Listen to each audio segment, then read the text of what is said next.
Welcome to my channel, good people. Today we are talking about Tamron 16 to 30 millimeter lens f2.8 Di3 VXD G2, and I'm being recorded. So behind the camera is Chris Bassel. So at Chris Bassel, you'll find his channel in the description below. Great channel about photography and videography, and we are obviously friends. So he's recording for me. But let's talk about the lens now.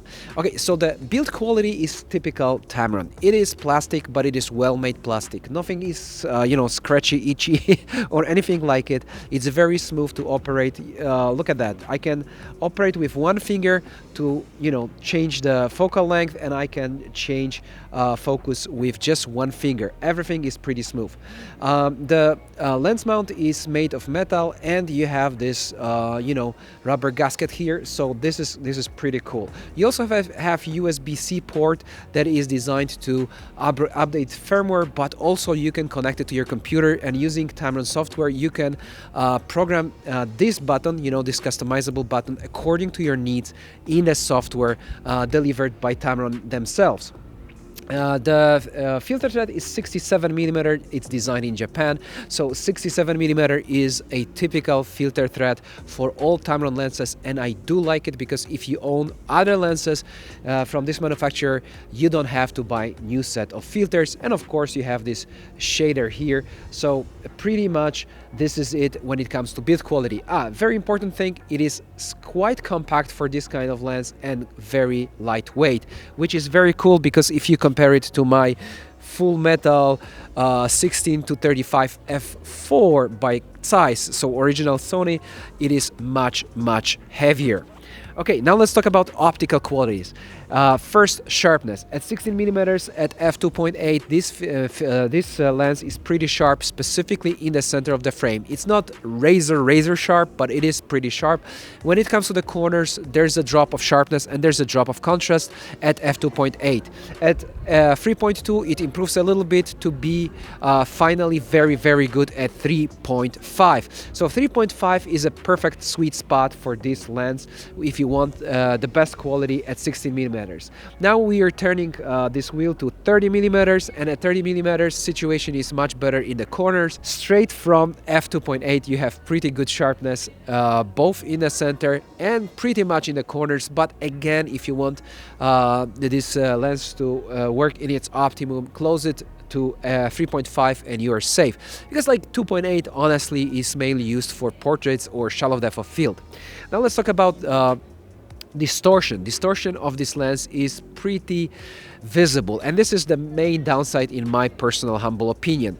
So when it comes to 16 millimeter, as you can see, based on this old closed restaurant here, when I'm like changing the zoom, this distortion is pretty visible. So you have pretty large barrel effect at 16 millimeters with some mustache effect on the bottom and on the top of the frame, which is not the nicest thing to have. At 30 millimeters you have pincushion distortion, but this is not bad and it can be easily corrected in post, specifically when it comes to photography. In videography you have a little bit more of a problem, but still this lens is pretty good for videographers, and I'll talk about it later. Now let's talk about a very important feature, which is bokeh. So bokeh of this lens is pretty nice actually, because a lot of you will want to have this f2.8 wide open, and at a 30 millimeter you can still do some portrait photography. To me it's a little bit too short, but hey, you can. So bokeh is nice. You get some bubble effect, but it is pretty round and there's no cut eye effect almost at all. So this is actually pretty nice feature. Now autofocus system is pretty silent and fast.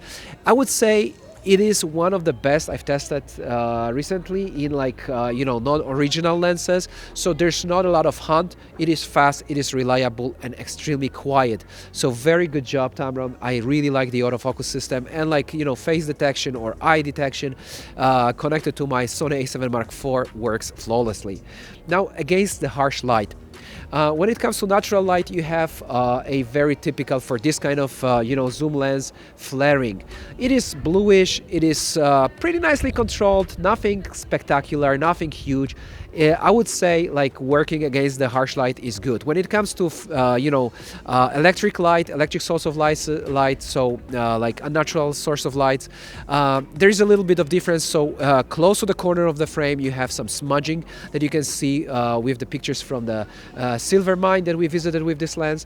And this effect, of course, is way better controlled when the light is a little bit off the corner of the frame.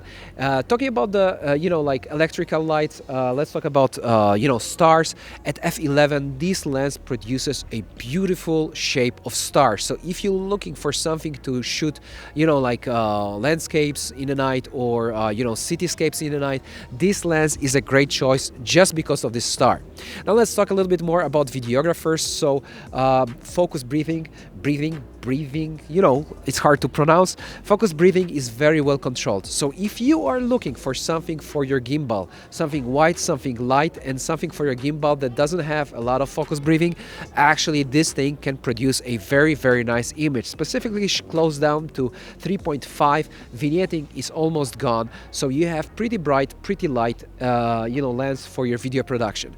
Talking about vignetting at 2.8, of course, it is visible both at 16 millimeters, a little bit less at 30 millimeters, but at 16 millimeters, for sure you want to stop it down if you don't like vignetting to 3.5. At 3.2, it's a little better, but 3.5 makes the situation way better. At 4, it's practically gone.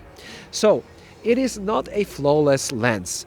It works great, and I love working with this lens because it is lightweight, as I said, it is small, and I love wide angle zoom lenses. 16 to 30 millimeters f2.8, nothing moves here, everything is like in this body, contained within the body, so it really works nice. Combined with good autofocus, it's a really nice lens.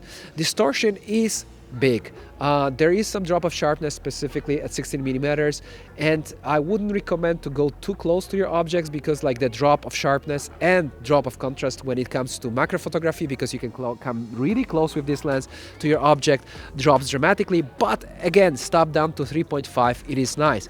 But if you are shooting wide angle, even wide open, from a little bit of a distance, like 1 meter, then you are fine. As you can see, like this basket in an old village, then you have a very sharp image. Overall, would I recommend it? Yes. It is cheaper than most of the competition, specifically Sony original lenses, so you are saving a buck, but you are sacrificing this 5 millimeters at the end because like most of Sony lenses have this 5 millimeter longer focal length, 16 to 35.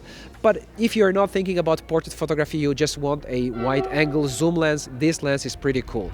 You can also consider 16 millimeter by Viltrox, which is very good sharp lens, but that's obviously a prime lens. So overall, I do recommend this lens. With all the flaws that I mentioned, you should be happy if you purchase this lens. I hope you guys liked it. If you did, please subscribe. Please check Chris' channel that is filming me right now in the description below. And don't forget to leave thumbs up. And I see you guys in the next one. Cheers!